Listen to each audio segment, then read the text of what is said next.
So we're going to go ahead and kick this off. I like to start on time as close as possible.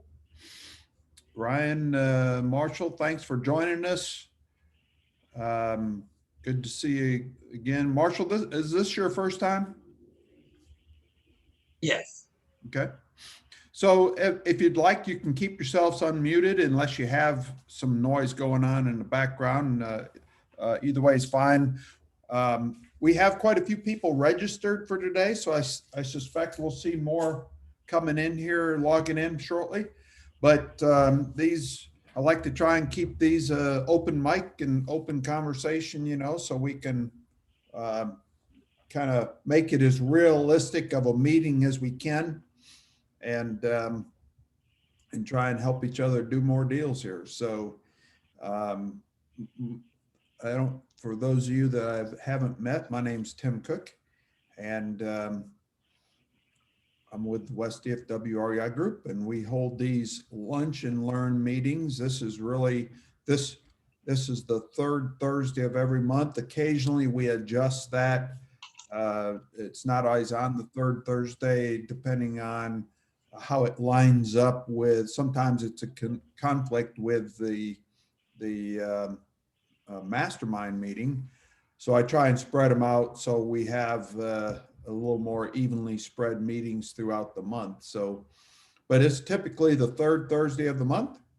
And this originally started as a physical lunch and learn, which hopefully we'll be able to go back to shortly, and start physically meeting. Not sure when that's going to happen yet, but we're looking at trying to do that for too long. But that's how they started off, and we had several really good meetings, and it was intended to do exactly as the name implies, meet for lunch, build relationships, and learn along the way. No special topics. It's an open discussion, but just answer questions for those of you that may have questions about the business and about your business and a particular deal and so forth. So this is not the members only call. The members only call is the mastermind call that takes place on the second Tuesday of the month. So welcome to the group. Andrew, welcome to the group and to the call. You're welcome to unmute yourselves unless you have a bunch of noise in the background. So, and then just when you want to speak, you can unmute yourself if you do have some noise there. So let's go ahead and kick it off. Welcome to the call today. I'm gonna open it up to you and see who's got a question that you want to discuss. Well, since we have a small group, let's start with introductions. Let's start here. I see Marshall's name at the top of the list here. Let's start with you, Marshall. You can go ahead and unmute yourself and just give us like a 2-minute introduction about who you are, what you do, your experience in the business, and what you're looking for. If you need help with something, or if you're looking for resources or whatever, just tell everybody what you do. And then when you're all done, you can say your phone number, but you can also go to the chat, and I encourage everybody to do this.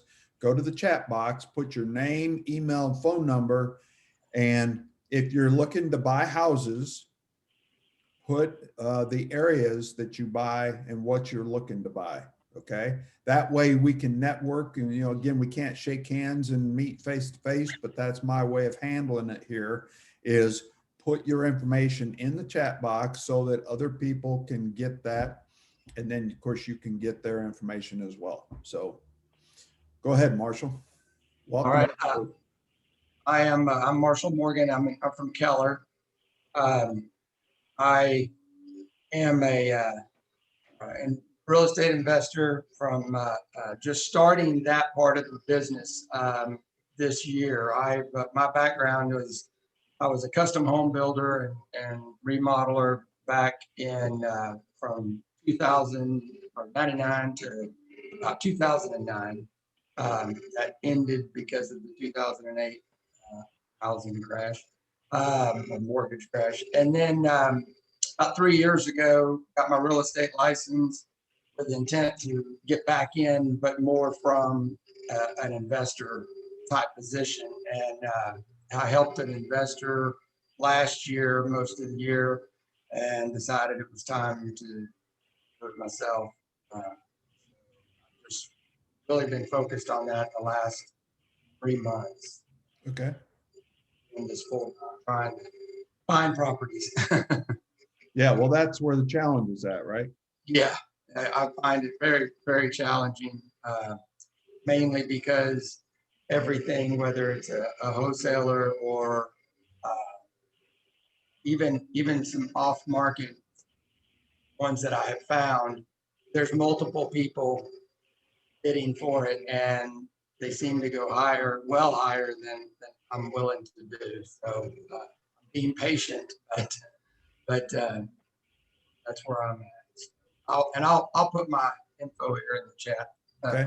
So are you going back into the remodel business too? Well, only I'm not. So even when I did the remodels and as a when I was building houses, I did it. I GC'd it. Uh, I used my subs that I had for building the houses to do the remodels. So I will.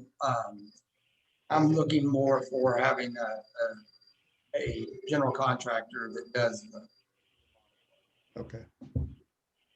Okay. Well, Yep. be sure you put your info in the chat and Yep. what you're looking for, and we'll see if somebody can help you out. Let's go to Ryan. Hello, everyone. Ryan Mahan. I'm the owner of Real Property Management Trailhead based here in Fort Worth. We are the local office of a national property management brand.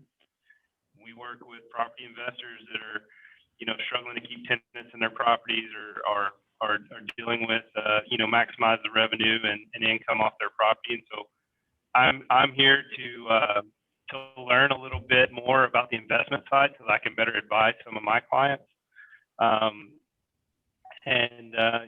Maybe here to answer any questions if anybody has any on the property management side. But anyway, good to be here. Look forward to hearing from the rest of you. Thanks for joining us, Ryan. Look forward to working with you. And we'll continue our discussions about sponsorship and stuff in the future. So thanks for joining us. Was anybody else hearing kind of a crackle on the voice there when Ryan was talking? Yeah, it was sounding kind of broken up and cracked on this end. So I don't know if that's on your end, Ryan, or what, but yeah, it could be. Yeah. Okay. All right. Let's move on down here. Let's take Mr. Lee. Tim Lee. Got to be a great guy with that first name of Tim. Tim, that's what you said last time. I know. I believe it. I really believe it's true. I think it's a curse because I still don't have a deal since we last met. Oh, no, I'm kidding. No, it's not a curse. It is not a curse. But just like Marshall, trying to be patient and running the numbers. I'm an investor here in California, so just here to learn. And I'm actually, I guess my main question is just that if there are folks that are getting deals, or where should I be looking? I've really pushed my agent to expand our search. Then I started a little bit of cold calling myself and with a virtual assistant. So just really curious where you've heard people are getting deals. Yeah. Okay. Well, maybe we'll talk about that a little bit when we're done with introductions, Tim. Sure. So Thank you. be sure you put your info in the chat box, please. Okay, will do. Thank you. I don't know if you heard, but for those of you on the call now, we're trying to do some networking here with these introductions. So put your name, your email, your phone number, and then if you're actively buying houses, put in the chat also where you're buying. What are you looking for? City names, zip codes, Some people don't have use that kind of detail, but our system, we can use city or zip code. We have to have one or the other.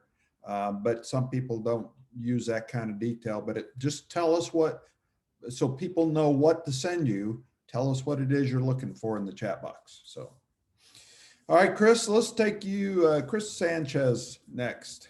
I don't know if you go by Christopher or Chris. Chris is fine. Okay, cool. Yeah, hello everyone. I'm here in the Denton area, and I'm an accountant by profession, CPA, working on taxes. And I'm just a beginner here to learn, here to make friends, learn. I haven't done any deals yet. I'm pretty brand new. My first time doing a networking event like this. So anyway, I'm here to learn. I've been reading books. I've been listening to the Bigger Pockets podcast for a while now. So anyway, I'm looking forward to getting into the real estate investing side of it. And I've even considered providing real estate accounting services too. So that's something in my mind that I might be wanting to specialize in, because I really like the real estate industry as a whole. So as well. Okay. So how did you find out about us, Chris? Just did a Google search and came to the website, and I heard good things about it. And so, yeah, that's pretty much it, and signed up for it. Good. Mm-hmm. So what kind of experience do you have with CPA, taxes and real estate investing? I come from a public accounting firm. I've worked there, done tax returns for businesses, corporations, S corp, pass through. Some experience with doing taxes for construction companies, some with real estate as well. But I've had varied experience, not necessarily that focused on real estate, but I'm considering focusing exclusively perhaps on real estate people as well. Yeah, it could be a big opportunity for you. So yeah. Okay, cool. Well, thank you for joining us, and appreciate you taking the time to come. I happen to think you're in a great place today for the call with networking and the group, and the people we have in the group, and the knowledge and education that we try to share on every one of these calls, especially on our main monthly meeting, which is the first Saturday of every month. So we have a lot of great content coming up. And we'll talk about events here in a few minutes, but we have some good stuff coming. So okay, thanks for joining us. Absolutely. Okay, moving on here. Pam, you want to say hello real quick? Sure. I am Pamela. I'm Tim's assistant, and I've been with Tim for about 2 years, I guess, as his assistant. So anything you need, I'm here in the office from 7:30 to 1:30, Monday through Friday. And, be glad to help you out. And also on these calls, you can message in the chat. You can message me if you have questions. Yeah, if you need any help at all, reach out to Pam in the chat box. So thank you, Pam. All right, moving on here. Nellie, let's get you on here. Go ahead and introduce yourself, who you are, what you do, and what you're looking for, what kind of help you need, so forth. I'm Nelly. I'm also a new, a beginner in the real estate investing. But yeah, I haven't been working on it full time yet, because I'm juggling my time between my kids and do this also. But yeah, I put down my list, what I need to do, a day, one, like check off the list of what I can do as my time permits. So I'm here mainly to learn and then do network. And yeah, what I want to do is to be able to source my own deal in the future, whether it's like subject to or buying from directly from the sellers. So yeah, that's what I'm looking at. Thank you, Nellie. Welcome to the call today, and just be sure you have all your information in the chat box, please. Okay. Okay, moving on here. Let's go to Andrew. Hi, everyone. Tim, it's nice to see somebody who is a Marine veteran like myself. Hoorah. And proudly wearing it everywhere. Hoorah. Everywhere. I am an accounting student right now. I'm about to graduate in May. Very similar to Christopher in the sense that started off going into the accounting world, did some returns for real estate investors and realized, man, that looks like a pretty good way to go. I bought a house, and right now my wife and I live in 1 bedroom, and we rent out 3 bedrooms. So we have a pretty low monthly payment. But what we really want to do is buy 4 bedroom houses and Airbnb them out and do the property management side of the Airbnb. So that's really what we're focusing in on. I've got the rest of the year where I'll be in school, and then I'll be sitting for the CPA exam next year. And I'm looking towards going into accounting with a focus on real estate and doing Airbnb on the side. Where are you located at? I'm in Arlington, but really close to Fort Worth, on the north side of Arlington. So right where 30 and Cooper Street meet. Cool. Well, welcome to the group, Andrew. How'd you find us? I was on Bigger Pockets, and I was just asking about meetups in the local area, and somebody had mentioned you guys, and so that's how I found it. Cool. Well, we have been promoting the group there on Bigger Pockets, so we've had quite a few join us from Bigger Pockets. So thanks for joining us, and look forward to working with you. Thank you. And thank you for your service too, by the way. Yeah, and just a quick shout out, if anybody has anything that they need assistance with right now. I mean, I'm just a student, so I've got plenty of time on my hands. Just a FYI. Thank you. Okay, and I think up next is Isabelle. You want to go ahead and unmute yourself, Isabelle, and say hello? Hi. Can you see me? And Hi. So I'm pretty brand new. I've been one of those people that's just been kind of stalling, too scared to get into the just jump into it kind of thing. I'm actually a chef by trade. So I was furloughed, and I've just been it's been putting off, me coming back to work. So over time, I just thought, real estate, I was learning more and more about real estate, but couldn't really get past that, I guess the fear of, getting into that changing careers type of thing. So, so basically now I'm just going to start wholesaling, and probably I'm maybe fix some flips. And I am also studying for my real estate license. So I'm just kind of trying to get to know people, kind of get more confidence, and get out there and just do it. So. okay, cool. Well, I like those words, just do it. Yeah. Because those that don't just do it, don't do it, Mm-hmm. So you got to get out there and take action. Where are you located at? Arlington. Okay. Yes. So we have a fair amount of people from the Arlington area. So, and it's, good central location for investing all over the Metroplex. So you're kind of in the middle of everything. So, well, thank you for joining us. How did you find out about us too? On Facebook. Facebook. I was just kind of, looking around, looking to join a group.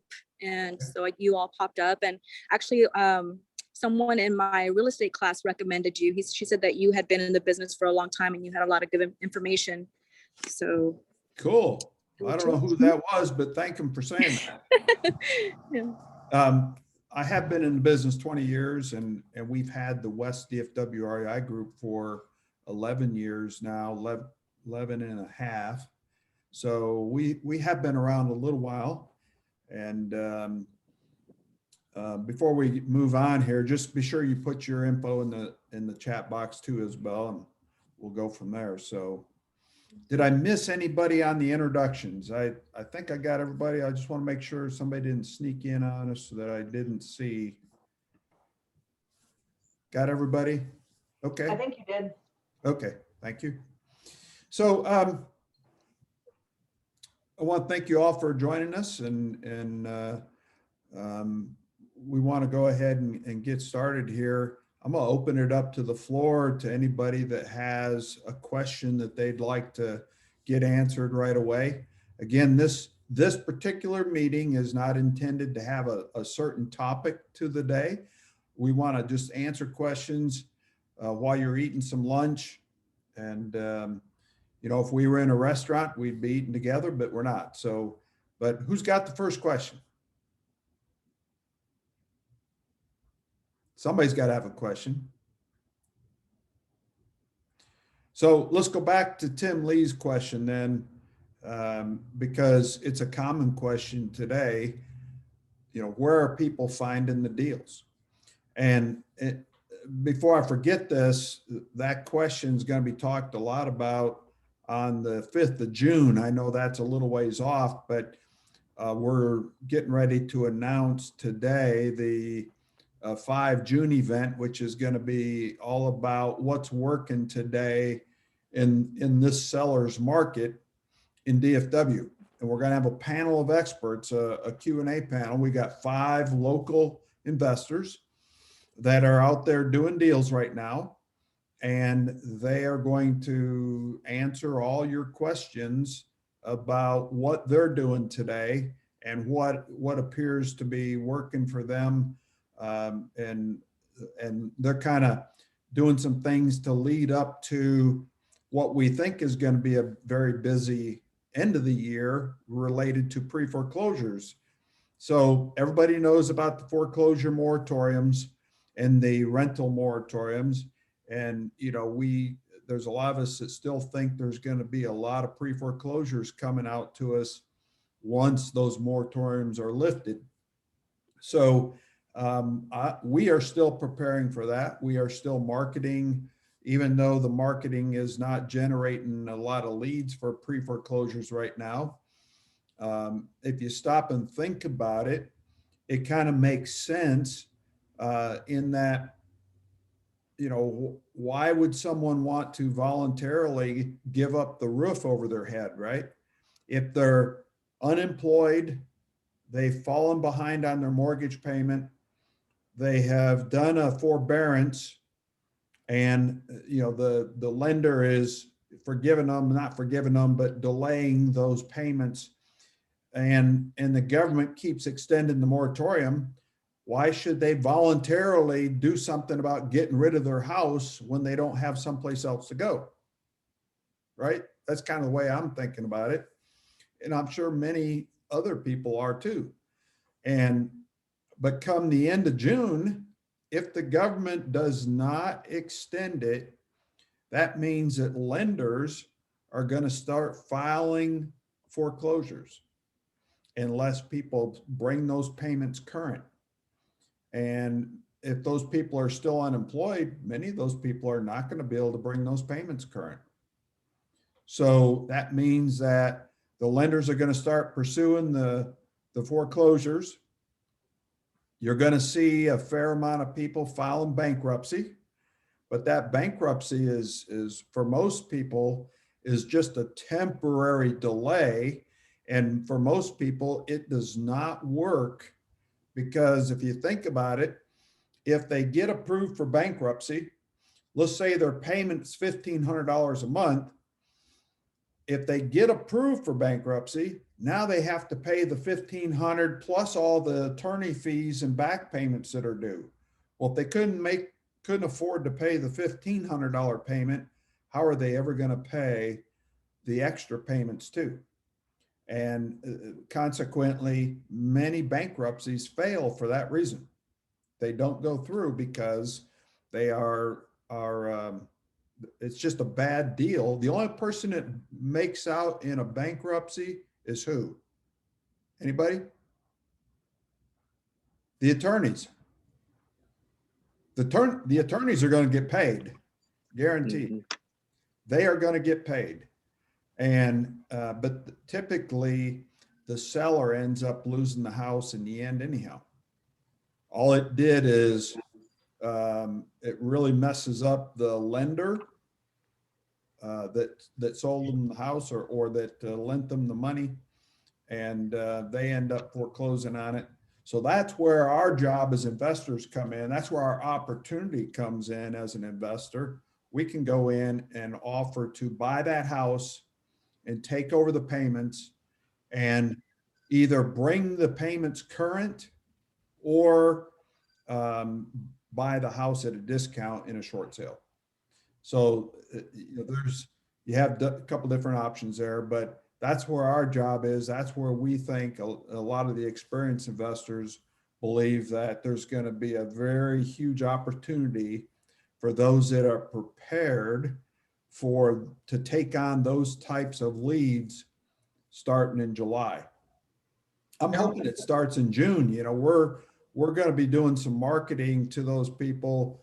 I'm going to start doing a video series to those people to try and to get them to think about taking action now and not waiting until July.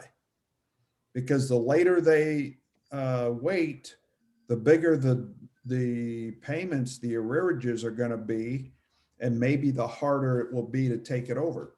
So it's just, it could make things difficult for them. I'm going to try and approach it from the perspective of, have you thought about starting to look now at selling the house and plan your move rather than being evicted and being ejected from the house and have the constable show up to move you out of the house and, be embarrassing and things like that. Cause that's what's going to happen if they drag it out to the end and don't voluntarily do something.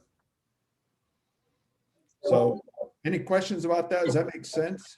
Yeah, I have a quick question. This would be a good opportunity to utilize the subject to, correct? Oh, my number one strategy. I just taught a workshop. You I missed it. I wanted to be there. I was out of town. I wish you would do it again or have a video of it. Well, I do actually have the course for sale on our website. Okay. I'll show you that here in a few minutes, but we just did that workshop, and I do that a couple times a year now because it's such a popular course. The last one was kind of bad timing. It was over spring break, so we had folks not available. But that's exactly what strategy we'll be using, because you can learn. A lot of people don't realize this. There's a strategy where you can learn to take over those mortgages with very little money out of your pocket. Now, in the case of somebody that's behind on payments, then yes, you're going to have some money out of your pocket, but it doesn't mean your pocket. It could be another investor. You could use a private lender. Let's say you do the deal and there's plenty of equity in it, but let's say there's $30,000 in arrearages that need to be brought current, but you only have 10. You might be able to partner with another investor, a private lender, to bring money to the table so that you can stop that foreclosure. And then when you sell that house, then you pay off that lender. So there's a lot of opportunities out here to learn, a lot of opportunities to help sellers. And we're going to see a lot of them. They don't talk about it much on the news, but you're going to see a lot of them in default once they stop the moratorium, once they no longer extend it. So, all right. So back to Tim's question about finding deals. There's the problem today is it's a seller's market, right? And the seller's market means you are dealing with sellers that know it's a seller's market. I mean, it's all over the news, right? So they know that if they list their property, it's going to sell pretty quick. So who are we after? As investors, who are we trying to deal with? Anybody? Motivated sellers. Motivated sellers. Okay. Now that could be somebody that lists a house because they're motivated for money, right? They know that if they list it, if it's ready to sell, more than likely it's going to sell pretty quick. Okay. Now, just to tell you how much things have changed, several of you on here were at the property walkthrough we did over on Meadowbrick back in January. I bought that house the end of December. And at that time, we thought was going to be in the 170 for an ARV range. I just met with my agent today to walk the property. We are just about done. Was supposed to be done tomorrow, but it's probably going to be Monday or Tuesday. But that house is probably going to be in the $190,000 to $200,000 range. That's how much things have changed. Okay. So that's the other piece that we have to deal with here is that, you know, the appreciation rates are going up so high that, you know, the retail seller, you know, if as long as they have the time to wait and as long as their house is ready to sell, they know that they're going to be able to list it and get it sold quickly. So we're after the motivated seller that has a problem, just to be a little more clear. We're after that seller that maybe doesn't want to deal with agents, maybe wants to sell it today and not a week from now. I mean, I'm not sure that makes a big difference to some people, but there might be some people that really need to sell today or tomorrow, vice waiting. There's going to be sellers that, because of COVID, they don't want anybody walking through the house. Okay, which is a real thing. There's going to be sellers that just, you know, they have a problem. They don't think right. I mean, how many do we know like that, right? There's a lot of people that the problem with them is what's between their ears right here. Okay, it's the way they think that they don't think it through, and maybe they want to sell it quick and just be done with it. Maybe they don't ever watch the news. There's people though that just don't want to deal with the retail process, listing a house, having to keep it clean, having to go do repairs. There's a lot of people out there like that. So that's the kind of person that you're after. That's the kind of person that you need to focus on, whether you're doing direct mail, websites, blog posts, door-to-door, phone calls, cold calling. That's where your focus needs to be, is on those kind of people. Okay, does that make sense? Tim, did that help? Are you still on? No, that helps. Thanks so much, Tim. Appreciate it. So if your agent is, you know, trying to go after the retail market, you know, you're going to have slim pickings. And oh, by the way, even if you find a house, and they do show up on MLS, MLS Deal Finder, Real Estate IQ, with their lead lists and stuff, and their emails, you know, they send out on all the new listings. A lot of those, when they hit the market, they're gone like that. Before you can even get there, it's already under contract. Right. It's not so much that there's not deals. There's not a lot of good deals. There's not many in as far as discounted deals out there.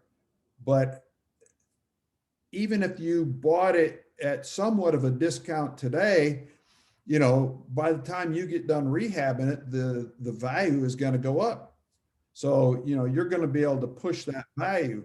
Now, is that a good thing to guarantee, or is it a good idea to purchase a house betting on appreciation rates are going to be higher in 3 months? I don't think so. So I don't encourage you to do that, although it's been going on for a while, right? Our home values are just climbing like crazy. That's why when I went into the deal that I just told you about, you know, no way did I bet that it was going to go from 170 and above to 200. I can't believe it when she told me that today, but she showed me comps, you know, that it's gone up that much. But we also produce, you know, extremely nice rehab properties. So we've got a lot of money in it to show that the values have gone up a lot. So that comes into play as well. Just to give you another example how crazy things are with other investors, I just lost 2 probate deals. both of them major rehabs. My rehab estimate on one of them was like 86,000. The other one was 92,000. So they were big rehabs. Yeah. One of those I lost. My offer was $92,000 short. The second one was $95,000 short of the best offer they received. How do you compete with that? Wow. I mean, Wow. Holy cows. yeah, I mean, we're not talking about chump change here. You know, I've been doing this 20 years. I just can't make up that difference. I mean, you know, so somebody's doing something that just doesn't make any sense to me. I don't know how to counter that. Even if I reduce my rehab budget 20,000 a piece, that's still 70,000 plus Wow.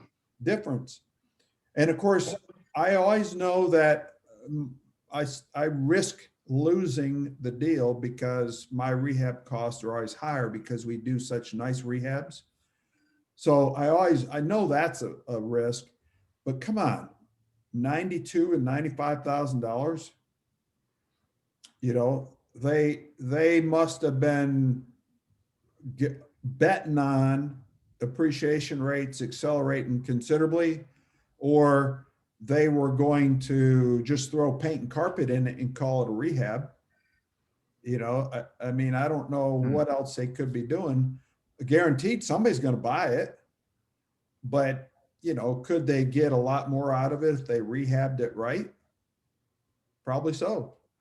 But to me, when I run up against those kind of differences, I really have to wonder, you know, and I've heard other stories about offers being ridiculous with Open Door, you know, which is one of your wholesale brokerage firms out there. You see them on the TV all the time.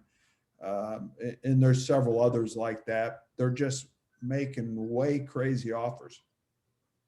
Here's a number for you too that I thought was really crazy. Everybody knows that Zillow is buying houses, right? Is there anybody on here that doesn't know that? So Zillow is buying houses. And there was a report somewhere that I saw that Zillow, their average profit, the average equity that they get on a house that they buy, somebody take a guess. Anybody? Probably about 55,000 at least. I say. Try again. I'd say about 10 to 15. The number was, you ready for this? $1,723. They're counting on volume. They're counting on volume and appreciation over the long haul. They Wow. turn a lot of them into rental properties. I just competed with one 2 days ago that the seller, I got a bid from Zillow, and after running the ARV on it, it was like, I don't even know how they're buying it for that. I mean, crazy. Yep. So I know we have several new people on this call today. So let me just clarify something for you and point this out. You know, each one of us, I don't know, we must have around 10 people or so right now. So each one of us could go take one address and go out and do your own analysis on a house and do a rehab analysis, estimate your cost of repairs, estimate your forecast, your projected after repaired value. Does everybody know what after repaired value is? Everybody? Nobody not know that? So, and we could go take every one of you and do that. And we would have, 10 different answers, whatever number of people we have, our answers would all be different. And the reason for that is, one, each one of you are going to rehab a house differently than I would. Each one of us are going to estimate that value of that property differently. Even professional appraisers, when they go out and do an appraisal on a house, they don't come up with the same numbers. because that appraisal is nothing more than a professional opinion based on some data of recent sold properties. So, everybody's going to come up with a different number on what that value of the house is. And therefore, everybody's offer that they put together, are you willing to purchase with a 30% discount? So 70% of the ARV, or are you willing to purchase at 80% of the ARV? Or are you, greedy and want to go at 50% of the ARV? There's so many different formulas and perspectives on how to, do the analysis. And are you buying it, and going to hold it? Most people that buy and hold are willing to accept a less of a discount because they're going after the monthly cash flow and the tax capabilities, the tax write-offs and stuff. So it depends on what each investor's business model is and what their exit strategy is going to be. Somebody that's just going to go in and throw paint and carpet in a house, that's a whole lot cheaper rehab cost and turnaround time than what it would be for me to go in and do a rehab. And, it's just huge difference in cost, and it's going to make a big difference on what you can offer somebody.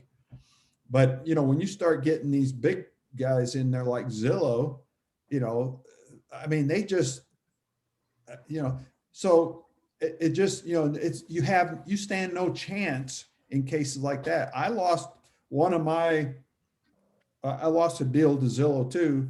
One of my owner finance buyers years ago, one of the best owner finance deals I ever bought with no money down, and I mean zero money down on a brand new house. When it was time for them to refinance, they turned around and sold it instead of refinanced it, and they sold it to Zillow. They wouldn't even consider my offer because Zillow was so much higher than me. So, it's a tough market. So what does that mean to you? It means that you got to take yourself out of that competition with those big people. It means you have to find the seller that doesn't even know they're a seller today. They may not even be trying to sell until you market to them with your message and your benefit of selling their house today to you. So you don't want to deal with listed properties. You may not even want to deal with for sale by owner properties. You want to deal with, the people that don't even know they have a problem yet. It may be somebody that maybe has missed a couple of payments, but they haven't started trying to sell. They might be behind on credit card debt. They might have missed a car payment. Remember, there's still a lot of people in the Metroplex that are unemployed from COVID. And, if you can market to those kind of people, if you can market to tired landlords, look at all the landlords that may not be getting rental income because the tenants are playing games and they're collecting government subsidies and not paying the rent. If you find those landlords, now they may not be quite as naive to what's going on the market, but then again, they might be all for just selling quick, and remember the thing about landlords, they're used to collecting what? Rent. What's that? Rent. Say it again. Rent. That's right. They're used to collecting rent every month, right? Cash flow every month. So maybe you can talk to them about converting the cash flow from rental income to owner finance payments. So you may be able to buy those houses with owner finance, and for the landlord, they like the monthly steady cash flow rather than a rental check, and they don't have to deal with tenants and toilets.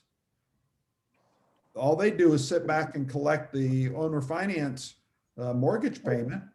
And, you know, there's several ways you can handle that, but you could set it up on auto pay or use a third-party servicing company if it satisfies the landlord, makes them more comfortable. But that for some people, that's a pretty easy sell. They'd be happy to take that. It's also has an impact on their capital gains and their taxable income by taking payments instead of a big chunk of money in 1 year. I see Chris shaking his head. Yeah, that's right. Yeah, just receiving the payments over many years way better with better rates as well. Yep. So, and depending on the seller's financial situation, that may be a big plus to them. They may not want that big chunk of cash from a full payment, you know, selling it in full. They may want the monthly payments instead. So does that make sense? Anybody have any questions on that at all? I've got a question, but it was about when you were talking about the buy and hold, the different percentages to the ARV. What would you say on if you were going to buy and hold? What do you typically percentage do you usually use at first look to an ARV? Where like I'm thinking on if I'm going to sell it, flip it, and sell it, around the 70% mark is what I've been using minus the rehab. But what about if you were going to rent it out? So, you know, the standard formula that most people are taught by all the gurus across the country is 70% of the after repaired value minus the repair cost. So, you know, if you take $100,000 house, that's the after repaired value. 70% is 70,000. And if you had 20,000 repairs, now you're down at $50,000 offer, which is MAO, which is max allowable offer. So, you know, you're right down there in, you know, in that 50,000 range. But it really depends on what your business model is. And that's if you were going to flip that house in most cases. Now, there's landlords that still want that formula, but that's their business model. It's up to them on which way they decide to go. I have recently changed from 70%, so 30% discount, to 75, which is a 25% discount. So just trying to make my numbers work a little bit better.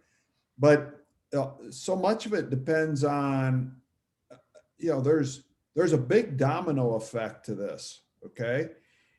If you, let's take the same $100,000 house, and let's take me making an offer and going to go buy this house versus some of you which have not done a deal yet.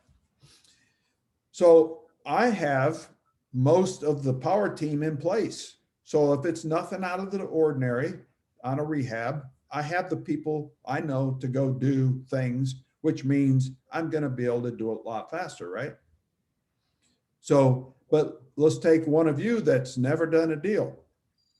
Take that same $100,000 house, that $20,000 rehab cost may increase because maybe you don't know where to buy the materials cheaper, or your holding cost may go up because it's going to take you longer because you don't have contractors lined up. You don't know who to go to. You don't know where to save money and things like that. And it might take you 2 extra months versus me.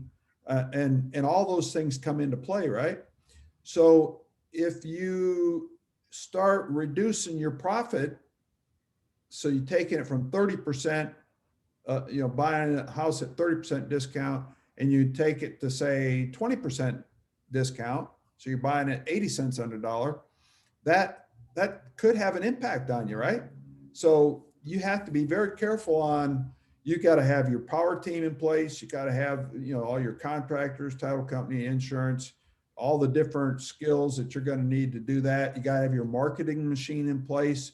Are you going to do it are you going to sell it yourself? Are you going to list it with an agent? Does that agent know what they're doing? You know, the one I'm using has been listing my rehabs for 5 or 6 years, and she knows exactly what to do. Matter of fact, they're one of the top producers in Fort Worth. They've won numerous awards for like 5 years in a row now for being a top producer. And they really are savvy. They know exactly what to do, and they get sold really quick. All those things come into play when you think about what kind of a percentage discount that you want to buy a house at. Now, you want to know a fast, sure way to start buying houses very frequently? Guarantee you could buy a house once a week if you wanted to. Just pay too much. Right? If you're willing to pay too much for the house, then you can buy houses all day long. Okay. Now the inventory's low, but I guarantee you, if there's houses out there to be had, if you are willing to pay too much for them. And that's what people are doing, right? There's low inventory. Everybody jumps on it and they start bidding war and making multiple offers. And some of those people are regretting doing that. Mark my words, in a couple of years when things settle down and these people that paid too much today, you know, $50,000 to $100,000 over asking price, and you hear it on the news all the time, but guaranteed in a couple of years when those people go to move, when they get an unplanned job transfer or they get a divorce or they you know, whatever the reason is, and they need to move, they're going to have trouble because this appreciation can't keep up.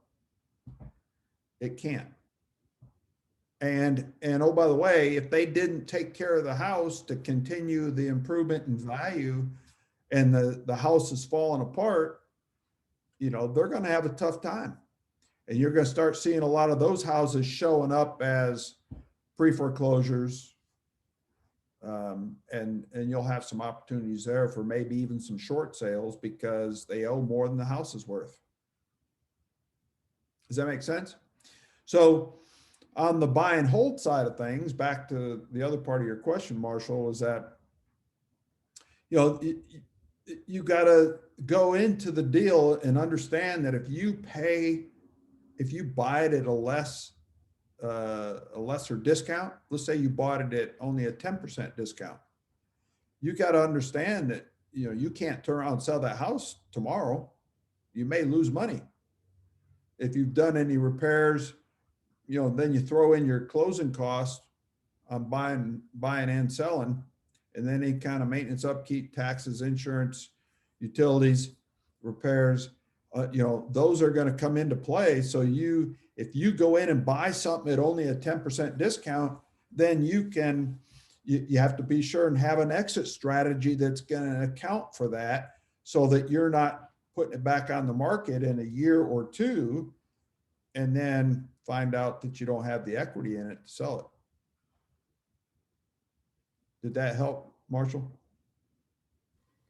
I mean, yeah, it does. I had just thought, or because the example you were using was very similar to what I've been experiencing, where I put in an offer, winning bid is, you know, 15 to 20,000 more than what I offered, and I'm thinking, I don't see where the margin is for that. So wonder if maybe they're buying and holding as opposed. And I'm thinking, okay, what would the rehab cost be?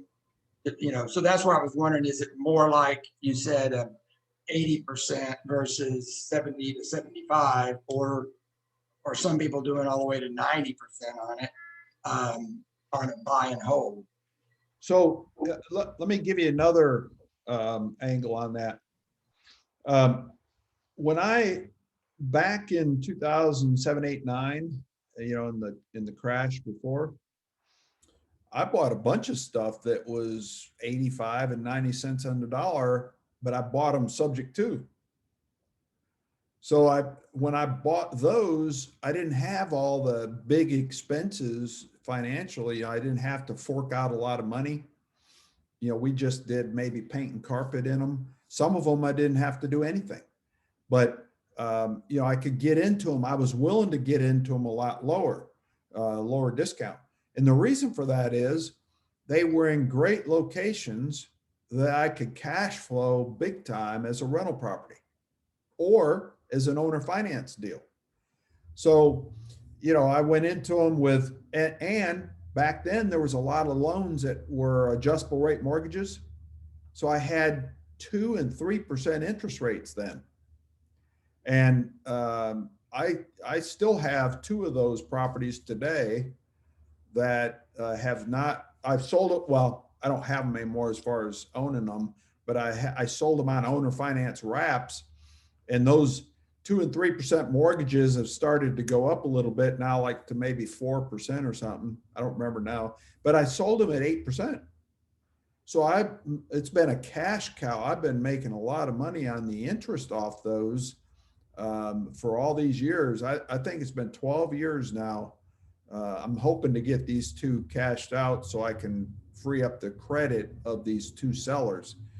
But you know, if this market crash, not crash, but if the pre-foreclosures do come back starting in July, there's going to be a huge opportunity to pick up a lot of those properties. And I think you're going to see some houses that are still going to have a lot of equity, but some of those people may not have a lot of equity because they haven't kept up the home. The values aren't there. They have repairs that are required.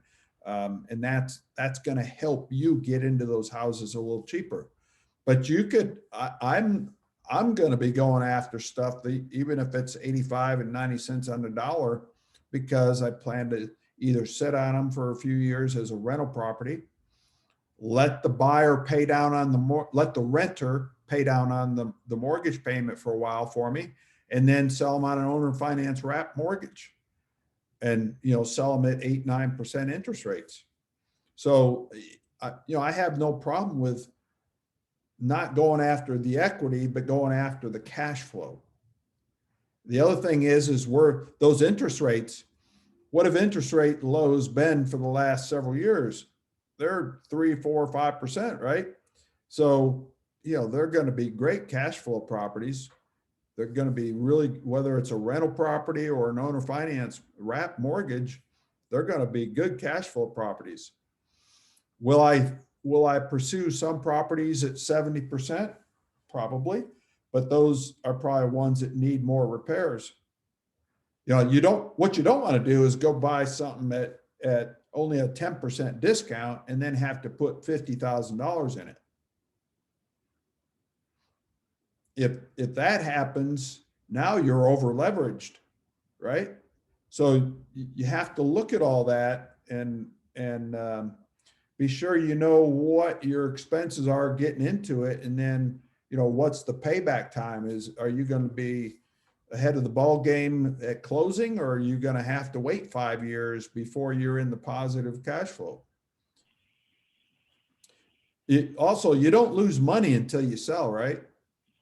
So if you bought something and you end up found a big surprise and you had to put some money into it, then, and if you were in the negative, you haven't lost anything until you go to sell it. So if you keep it long enough, you can get back ahead of the ball game.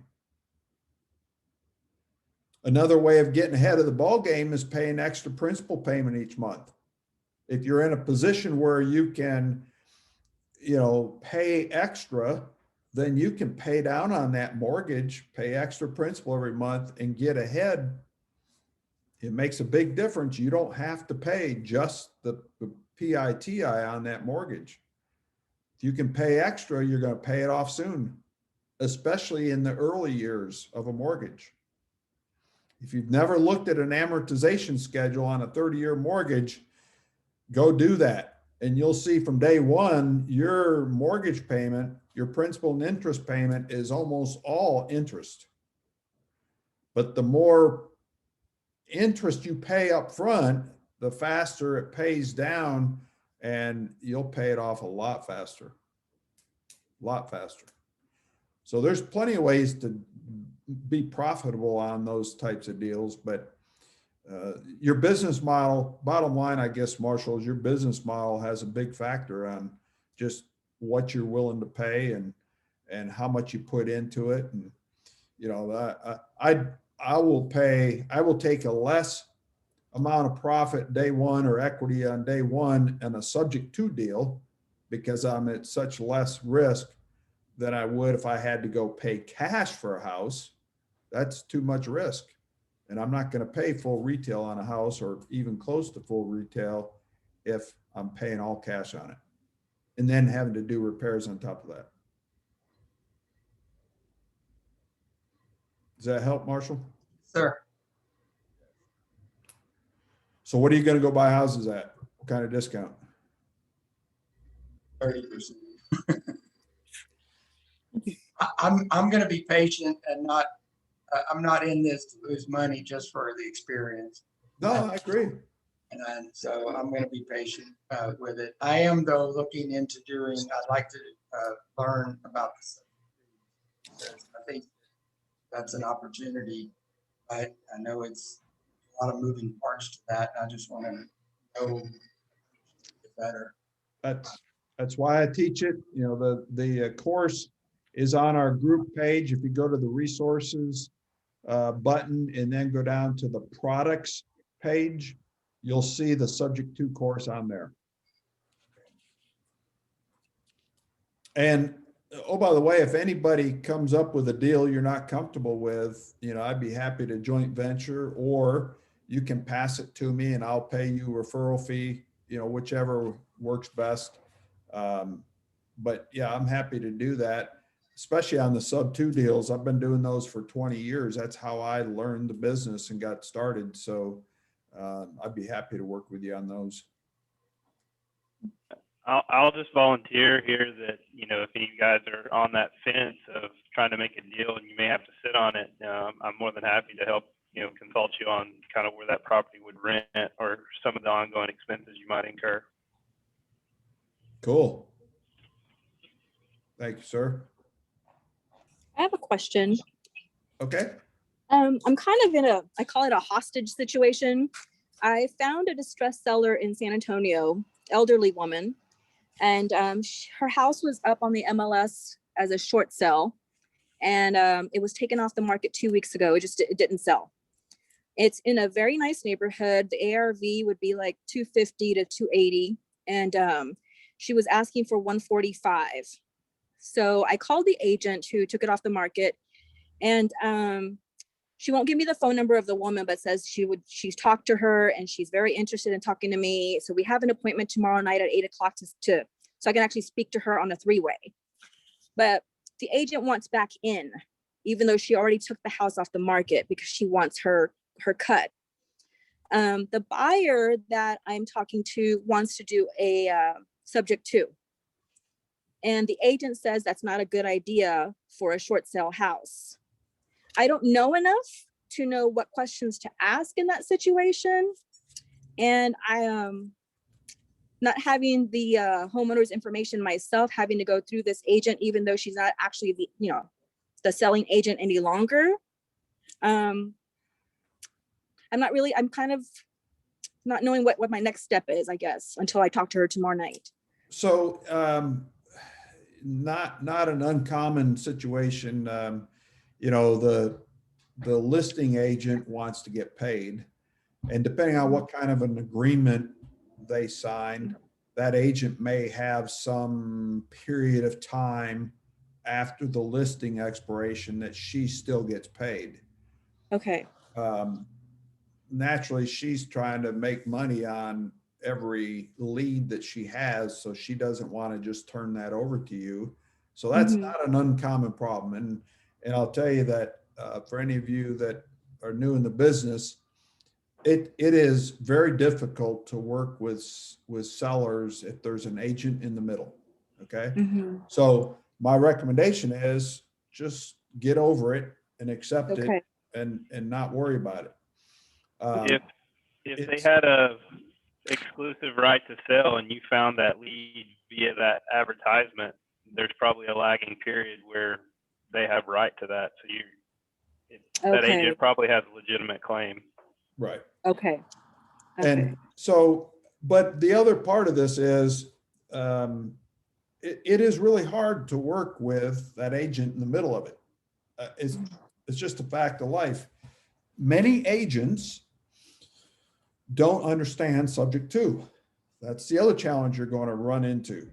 Mhm. Yeah, she's not a fan of that. She doesn't want Right. to do a subject to. And it, again, they're not a fan because they don't really understand it. And what's the confused mind say? No. No. If people don't know, they're going to say no. And their job is to protect their customer, even though technically right now she's not the customer because the listing's expired. But it is very difficult to get past that roadblock. Okay. Mhm. Now, what she said about it's a difficult subject to deal or difficult deal as a short sale is as a subject to, they are hard when you have a short sale scenario, because in order to be successful with that short sale, you have to pay off that loan. Okay. So if there's a large amount of money due to bring it current, most subject to people are not going to have that kind of cash to go bring that current and pay it, pay it. You can stop if you're the primary person and have that house under contract. You can go in and bring the arrearages current and stop foreclosure. So if they owed 50,000, you could pay 50, stop the foreclosure, and then you can take over the payments from there. But Well, get this. She only owes like 16,000. She's owned this house since it was built. She only owes 16,000 and she owes like a little over 5,000 in back taxes.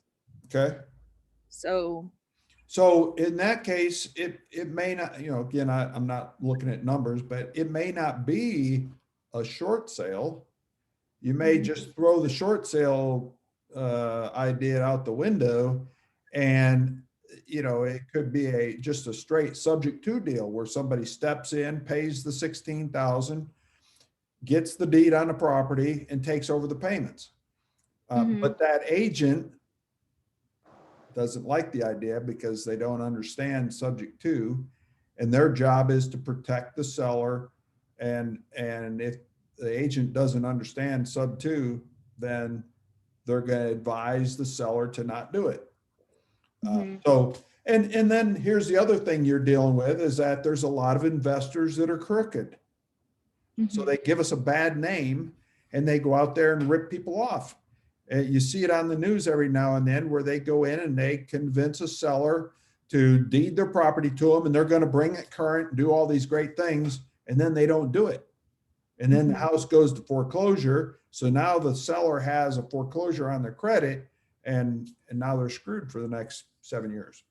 So, there's a lot of things you're working against, and having an agent in the middle of it is not helping you.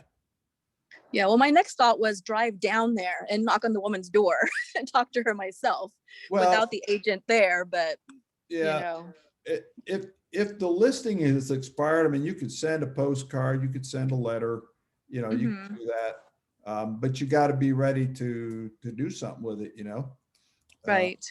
So you could do that, but I would just be sure that there is no agent involved. Make sure that contract has expired, but you need to, if you ever do talk to the seller, find out what the obligation was in the contract. Okay. My gut feel though, in 20 years is, Isabelle, is to just do it. Well, I feel like it's a good deal in this market right now. So I was thinking at the end of the day, I might just go ahead and just let her get it back in on the deal. But like I said, not knowing all the rules and not knowing how it all actually works, I wasn't sure, if she was trying to scam me or, how it was. If there's enough all gonna equity work out. there to get her involved, then let her do it, let her get involved. Okay. You can always, for those of you who are new to the group, Simplified Title Company is the title company we use for all of our closings here in Fort Worth. If you go to our group page here, I'll just go show you real quick. If you go to can you see the web page now? Mm-hmm. So if you come over here to resources and sponsors, and this is something that you should tell the realtor if you talk to her, is come in here to Simplified Title and send her to Martin Garcia. He's a real estate attorney. He does subject to closings. He will tell them that, we have a good process. We know what we're doing. It's not illegal. And Okay. it's a very good way to sell a house and prevent that seller from having a foreclosure on their credit. And that's exactly what's going to happen if they don't get it sold. Okay. Now, here's the other question you need to ask the agent and the seller. In today's market, why hasn't that house sold? Right. Okay. In today's market, why hasn't it sold? Is there a problem with that house? Because, if it's this great of a deal, if you really think it's a deal, then you need to figure out why it hasn't sold. Is there something weird about it? Is there some, is there a cemetery directly across the street or a junkyard or something that's an eyesore? People don't want to live there. Is there a meth house next door? Find out why it hasn't sold. Okay. I would find out how long it's been up for sale and why hasn't it sold. Okay. What kind of feedback did they get from the buyers that have looked at it? Because, in today's market, things are just going crazy. It just Right. doesn't make any sense that you have, if it's that nice of a house, that that it hasn't sold. Where are you getting your comps from? PropStream. Okay. So I don't know how accurate PropStream is, but we use Real Estate IQ, and we know that they are true MLS comps. And they, for those that are paid members of the West DFW REI Group, you get 6 months of the comps tool, deal analysis tool, and repair estimator tool free. And they are real MLS comps. And that's a key thing to understand. I don't know if PropStream provides real MLS data or not. Yeah. It's been off a few times. Yes. I've had that experience with it. So. Yep. So that could make a huge difference in what you think is a good deal and whether or not it really is. Okay. And you could always ask that agent too, if that agent is and the seller are going to be cooperative, ask that agent to send you comps. Okay.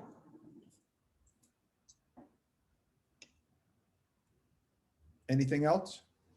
That's it. Thank you. You're welcome. All right. Who's got another question? It's now an hour and 15 minutes. Hopefully what we've talked about today has been good for everybody. Is there any last minute parting questions? So upcoming events, just click on the calendar. You should all be getting the emails for the events as well, but come onto the calendar here and you can see everything that is coming up. We are, here's where we are today. We have a Anderson Advisors workshop if you're looking for a tax and asset protection planning workshop, here it is on Saturday. Saturday. This one here you don't want to miss. Martin Garcia on 1 May. He gives us once or twice a year update on legal changes in the state of Texas regarding real estate. So he's going to be talking to us.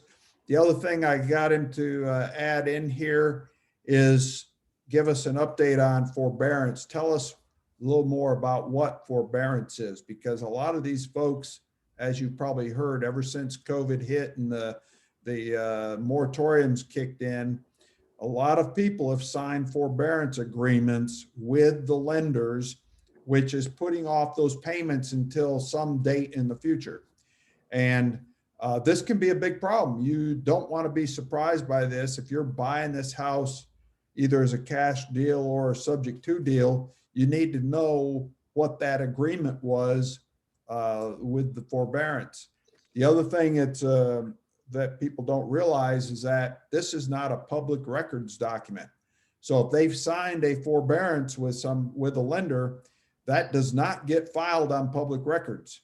And you won't know how much it is. If they didn't tell you what it is, you won't know what it is until the title company goes to the lender for a payoff. So that could kill your deal if you find out there's $10, $15, $20,000 owed on the forbearance agreement. So Martin has agreed to give us some details about how forbearance works. And that way we'll be a lot more educated for those types of scenarios. Because I really do think that anybody involved in subject twos starting this summer, we're going to be quite busy, I believe. As long as you position yourself to be upfront and, you know, be ready to become the expert and help those sellers that have those kind of scenarios. And then the other thing that we're going to be announcing, we haven't got it on the calendar yet, but it should be later today, is the 5 June event. That's the one I was telling you about earlier. That is going to be the Q&A panel with the 5 local experts here that are out there doing deals today. So they're going to spill their guts to us, bring your questions, and I think that's going to be a great event. Any questions on that? Marshall, the subject to class, go right here to the group site resources down to the product list, and you'll see all of the courses that we have. We have one here on land trust, which is the secondary piece of subject twos. When you buy subject to, you also use land trust for asset protection, so that to help protect you from lawsuits, as well as it kind of not hides, but covers up, you know, what you've done, so that the bank doesn't realize that you've taken over that mortgage. So very important piece of this business.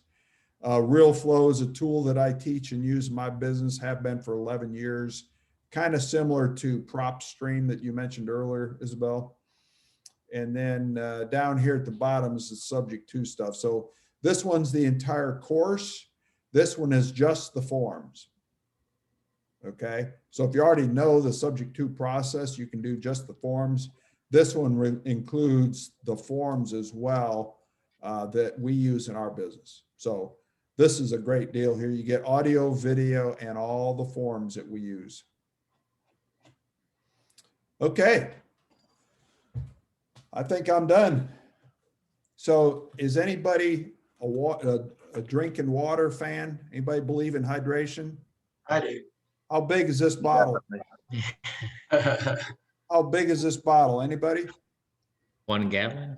1 gallon. 64 ounces. It starts at, it's got a timeline on it at 7. I usually start about 5:30 and it goes till 9 p.m. It's a challenge. I drink a lot of water, but that's a challenge to drink a gallon in a day. Drink a gallon every day. It's good for you. It is. So it's supposed to help with fatigue in the afternoons, reduce fatigue and stuff. And I just, yeah, I'm I've been doing it about a week. I've always drank a lot of water, but now I have a measuring tool. So, okay, well, I think I'm done unless somebody else has something for me. Tim, I have a question more on your website. While we were talking, I was going to go to buy that course, and I realized that I have just a free account, so I was going to join, and but it's being Music held to up my at- ears. it's being held up at the putting after you put your credit card in. So I don't know if maybe I need to talk with your assistant, but It won't go, you can't. well, it's not even going through, it just stops. Like it says, put your credit card information in and then click on it and it's not going progressing. Okay. It's just, That's probably a support thing. Are you doing the annual? individual. So I'll have to probably call support and so it's just spinning. Is that what it's doing? It's not even spinning. It's hang on a minute.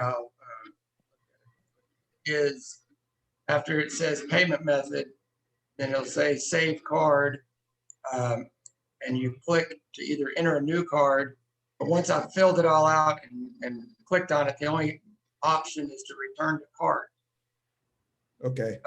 And then when you do that, it asks you to start over. All right. I'm going to have support give you a call. Can you give me your number, Marshall? Yep. Oh, sorry. Yep. 817-241-0500. 05. 00. Okay, 00. Are you available this afternoon? Yeah, I'll be available. All right. It's something I can't fix. I'll have to have support call you. Sure, no problem. The one thing, I guess, for the non-members here, just come look at the member benefits page while we're here before I let you go. This thing is, what you get for the money is ridiculously cheap. You get a free website, you get free comps for 6 months, deal analyzer tool, repair estimator tool, all of this stuff. The website is cool because you have your own site. When you post a property on your website, it comes up and displays on my group site.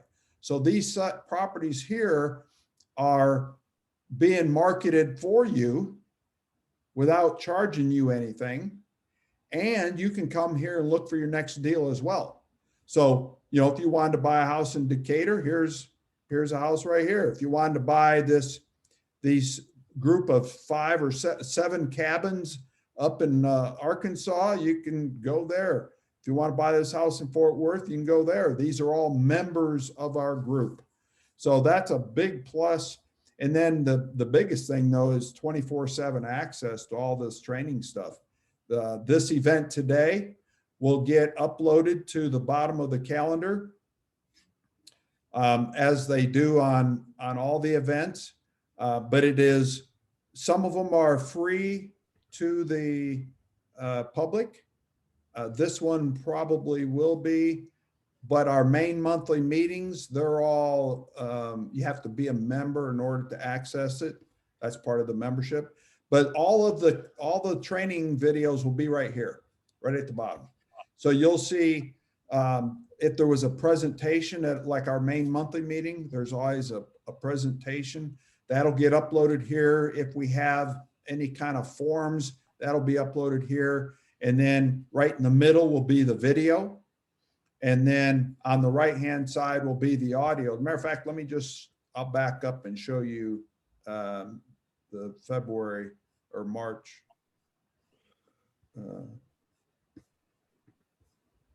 I'll show you the April event. So we just did this one on 3 April. So within a couple of days, I uploaded all the documents here, all the video, and then all of the audio files that's available to you 24/7. And then all the forms and contracts that we have available, as being a member of the group, you have access to these under past meeting files. you'll see all of this stuff. You can come in here and download it. Now the training material stays for 6 months. Notice this says how many days is still there. You can see my screen, right? Yeah. So it shows you how many days is remaining of the 6 months. And then down below it says no longer available. Well, I can get you access to that for 24 hours. But you've got all this training material for 6 months and further back that you can access. And then you have in your my download section, you have all these different, you have to sign in first. Again, this is part of the members benefit stuff, is you have to have access. I'm gonna have to jump off, but it did go through that time, so I'm good. Okay, good. Thank you. Yes, So, sir. Thank you you. have access to all these documents here as part of the membership too. So there's just a ton of stuff for only a few dollars a month. You have, if you buy it as an annual membership, it's, you know, it's like 10, 12 bucks a month, you know, total. So a free website alone is worth more than what you pay for the whole year membership. So, okay, folks. Appreciate your time. Good seeing you. Thanks for sticking it out to the end. And you know, if we can do anything for you, keep in touch. Thank you Thank so you much, very much. Tim. Thank you. Thank Have a you. great day. Bye. Take care.